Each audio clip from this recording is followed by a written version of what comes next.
Thank you, Mr. Speaker, sir. I'd like to thank the Honourable Andy Maitonga for a question on the work of the Ministry, and for this particular question, the work of the Ministry of Lands and Mineral Resources. As we know, provision of water in Fiji is largely the purview of two ministries: the Ministry for Infrastructure, which works together with the Water Authority in terms of surface water, and for groundwater, it is the purview of the Mineral Resources Department under the Ministry of Lands and Mineral Resources.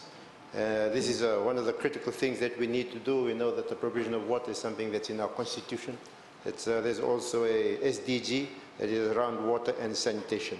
In terms of the Ministry of Lands and Mineral Resources objectives for groundwater, it has two basic objectives in terms of groundwater and making sure that people that can get access to water. First of all, the Ministry has to identify and make available ground resources where present. So it has to go around, identify where there are potential groundwater resources, aquifers and so forth. Identify these because these will be needed for human consumption and also for development.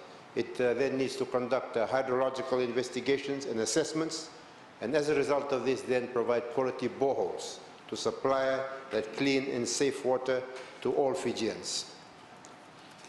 Second part of the second objective of the Ministry of Lands and Mineral Resources in relation to groundwater is then to manage the groundwater resources, to ensure sustainability and contribution to socio-economic growth with minimum impact to the environment. We don't want to over-extract, we want to extract groundwater to a level that allows it to be sustainable so that it can last for a longer term. Mr. Speaker, so the government has in fact invested around $9.5 million on groundwater development projects, and in return has drilled 213 boreholes. And out of these 213 boreholes, we found 152 boreholes were successful, 44 boreholes reticulated, and this has benefited around 17,206 Fijians since 2010. So that in itself is an achievement.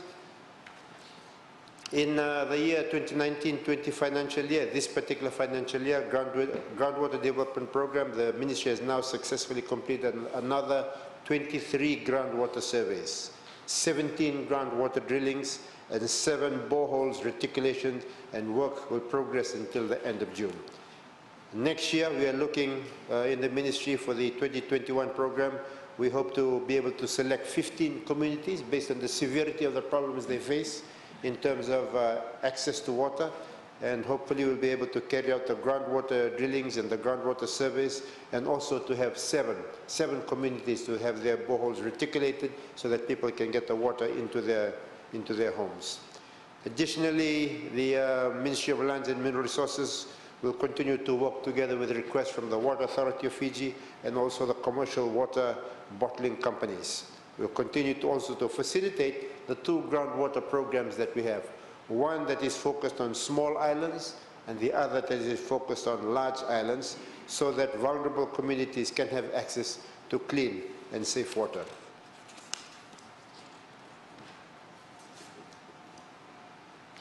There's just a number of concerns that we have in relation to groundwater. First one is over-extraction.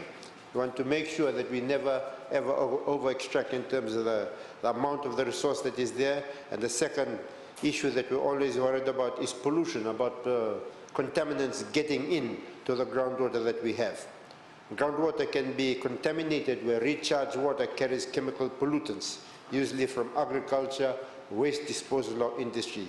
So groundwater management requires a good understanding of both contaminant and extraction pressures, including how it interacts with surface water management. So the aim of sustainable groundwater management is to prevent groundwater from becoming severely depleted or highly polluted, and to minimize unwanted impacts on others. So there are a number of key technical interventions for groundwater management, and this includes control of groundwater pumping to sustainable levels, control of discharges to groundwater, and in some areas managing aquifer recharge, or the amount of water that gets back into the aquifers. So the remediation of groundwater contaminations, once it has occurred, is possible, but may only be partially successful and is very costly. Therefore, the Ministry of Lands and Mineral Resources, together with the relevant stakeholders, will continue to work hand in hand to finalize the policy that we're working on now, the groundwater resources exploitation management policy, which is in its 6th draft, has now gone through its 5th consultation to manage the groundwater resources that we do have in this country so that it can assist those that need access to water. Especially as we're now moving towards the dry season, there will be a need for us to work hand in hand to make sure that these resources are used for the benefit of the people of our country. Now, Mr. Speaker, sir.